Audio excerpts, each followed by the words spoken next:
Tu ne vois pas dans tes propres yeux. Tu as besoin pour te connaître du regard d'un autre. Nul n'est bon juge dans son propre cas. Un père spirituel, c'est un miroir que Dieu veut nous donner pour que nous puissions nous connaître. C'est un miroir dont la parole est quelquefois dure, mais c'est pour que, voyant notre péché, nous désirions retrouver notre vrai visage. Le jour où tu l'auras retrouvé, ton miroir se taira, et vous reflèterez ensemble le même soleil. Sans l'aide d'autrui, il est bien difficile de porter sur notre vie les discernements qui s'imposent. Le discernement des esprits est un charisme qui n'est généralement accordé qu'à ceux dont le cœur est profondément pacifié. Il est difficile de trouver aujourd'hui un homme de paix que ne tourmente ni ambition, ni volonté de puissance, mais seulement le salut de ceux qui se confient à lui. Mais il existe, cherche-le. Et si tu trouves en cet homme compréhension et exigence, dis-toi que c'est un Père que Dieu te donne pour la divinisation de ton âme. Celui qui veut faire sa volonté propre s'égare. Suivre les inspirations de l'esprit est pratiquement impossible pour qui n'a pas le cœur purifié. Cherche quelqu'un qui t'aidera à discerner en toute chose la volonté de Dieu. L'important dans tes relations avec ton Père spirituel, c'est que tu puisses lui ouvrir ton cœur et ne lui cacher aucune de tes pensées. C'est à ce prix que tu obtiendras la délivrance. Mais malheur à cet homme s'il vient à tromper ta confiance et à dévoiler tes secrets. Il n'y a d'autre Père que Dieu.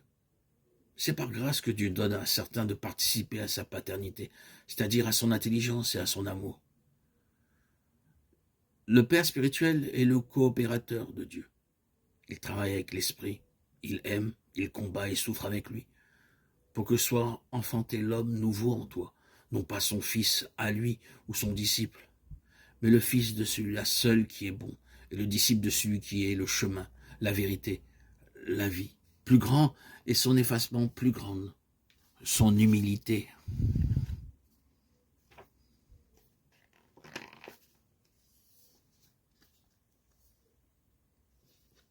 Et plus le Christ pourra croître en toi,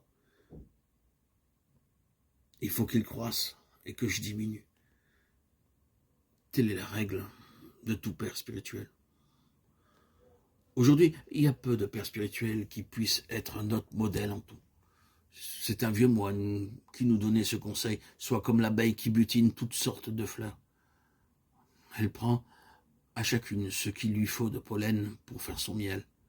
Va chez tes pères ou chez tes frères, car nous sommes tous frères, et apprends de l'un la douceur, de l'autre la force, de celui-là l'intelligence, de tel autre encore l'humilité, et fais ton miel de toutes ces vertus.